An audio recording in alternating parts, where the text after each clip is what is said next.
आप सभी को इन दोनों महापुरुषों का श्रद्धेय अटल जी, श्रद्धेय पंडित मदन मोहन मालवीय जी की स्मृतियों को नमन करते हुए आज के दिन से बड़े दिन होने का मतलब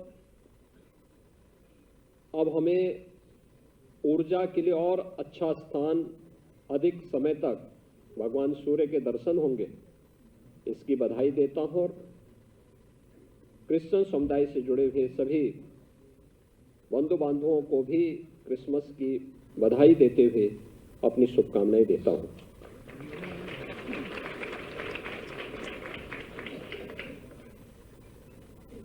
प्रधानमंत्री जी की प्रेरणा से पूरे देश के अंदर श्रद्धेय अटल जी की जयंती को सुशासन दिवस के रूप में आयोजित करने का निर्णय लिया गया और 2014 से लगातार उन कार्यों को लेकर के सरकारें एक अभियान के साथ आगे बढ़ती है। क्योंकि यह वर्ष श्रद्धेय अटल जी का जन्म शताब्दी वर्ष है, इसलिए सुशासन सप्ताह का आयोजन हुआ। सुशासन सप्ताह के अवसर पर प्रदेश के अंदर हर जनपद में कार्यक्रम हुए। इसमें प्रशासन और शासन से जुड़े हुए सभी विभाग तो जुटे ही थे, साथ साथ 3 प्रकार के अन्य कार्यक्रम भी आयोजित हुए, जिनमें आपने देखा होगा कि लखनऊ जनपद के अंदर 8वीं क्लास से लेकर के 12वीं क्लास तक के बच्चों के लिए निबंध लेखन की एक प्रतियोगिता आयोजित की गई थी, जो सुशासन पर आधारित थी। और मैं चाहूंगा कि सचिवालय प्रशासन और उच्च शिक्षा विभाग इन सब का संकलन प्रदेश भर से करें और प्रदेश भर में सुशासन से संबंधित स्मारिका और पत्रिका का वहां से प्रकाशन हो या राज्य स्तर पर उसका संकलन हो। राज्य स्तर पर उन अच्छे आलेख को संकलित करते हुए उसको विभिन्न लाइब्रेरी में उपलब्ध करवाया जाए, जिससे अन्य लोग भी पढ़ सकें, देख सकें। भाषण प्रतियोगिता का आयोजन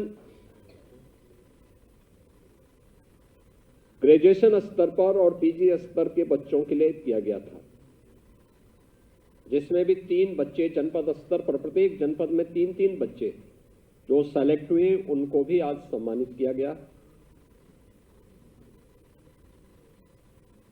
एकल कवि नवोदित जो कवि हैं, काव्य पाठ, जो अटल जी एक कवि भी थे, उनकी कविताएं बड़ी प्रसिद्ध रही हैं, उससे संबंधित काव्य पाठ का आयोजन भी किया गया।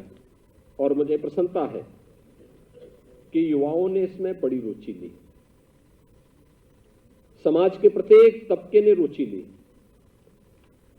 कल से मैं देख रहा हूं शताब्दी महोत्सव के कार्यक्रम को 19 दिसंबर को मैंने स्वयं ही इसका शुभारंभ किया था, जो एग्जीबिशन लखनऊ में आयोजित हुई थी। और आज इस आयोजन के साथ कल के कार्यक्रम में हम लोग दिन भर उन कार्यक्रमों के साथ जुटे रहे। अलग अलग स्थानों पर अलग अलग कार्यक्रम थे और सभी कार्यक्रम एक से एक बढ़कर के थे, रोचक थे। ये अपने महापुरुषों के प्रति कृतज्ञता ज्ञापित करने का हम सब का एक माध्यम है कि हम आने वाली पीढ़ी को उन मार्गों का अनुसरण करने के लिए प्रेरित कर सकें।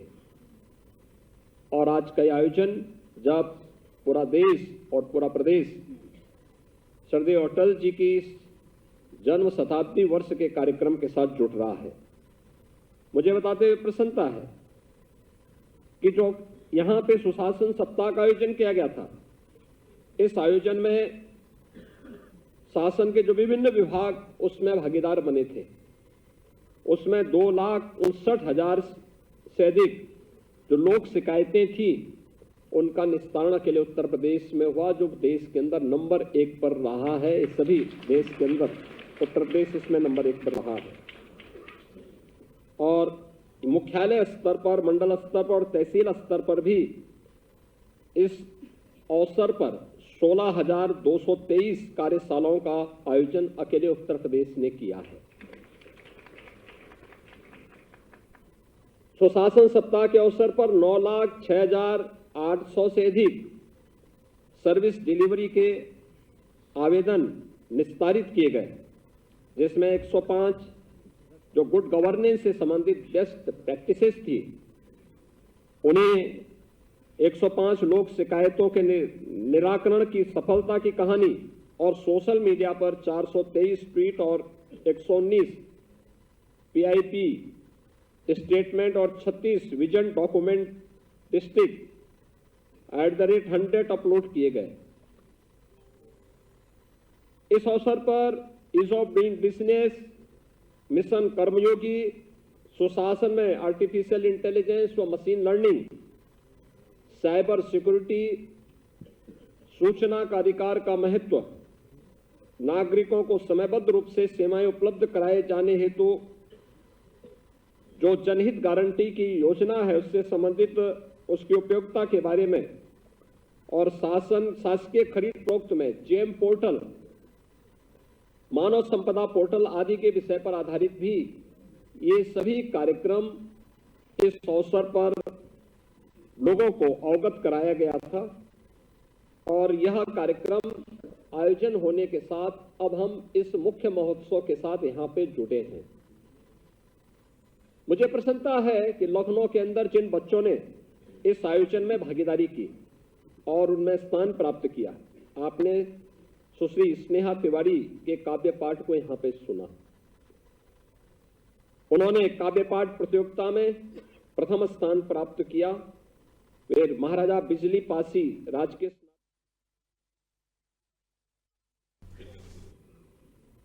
हो सकता है, इसको लेकर विवाद हो सकता है, लेकिन उनके गवर्नेंस को लोग मानते हैं। सुशासन के इस लक्ष्य को कैसे हासिल किया जा सकता है, ये अटल जी ने करके दिखाया है। इसीलिए सुशासन दिवस मनाने का फैसला हमारे प्रधानमंत्री ने किया।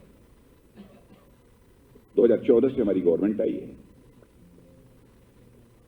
अब आप ये कहेंगे कि बहुत सारे मैं तर्क दे दूं आपको कि मोदी जी के प्रधानमंत्री बनने के बाद भारत में ये रिफॉर्म्स हुए, ये डेवलपमेंट्स हुए, तो आप कहेंगे कि पहले भी कुछ हुए थे। हो सकता है, एक विवाद का विषय हो सकता है, लेकिन दुनिया का सबसे ताकतवर देश जो अमेरिका माना जाता है, अमेरिका की इस समय जो भारत में एम्बेसडर हैं मिस्टर गारसेटी, आज के 5-6 महीने पहले मैंने देखा किसी कार्यक्रम में बोलते हुए उन्होंने कहा कि if you want to see the future come to India.